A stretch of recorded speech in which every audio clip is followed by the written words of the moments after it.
Example 3 has the following word problem.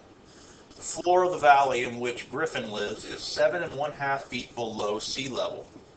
Write that elevation as a rational number, then plot a point for it on a number line. So we're going to write a rational number that represents 7½ feet below sea level, then identify the value of each mark on the number line. Here's my number line. Since we're talking about sea level is going to be what represents 0.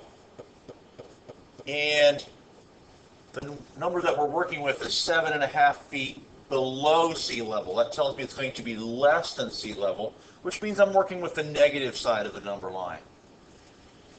Therefore, the number that I'm working with is going to be -7½ We've got to find that on the number line. -7½ is going to be less than -7, so this will be left of -7, but it's also greater than -8. So we see that it's between -7 and -8.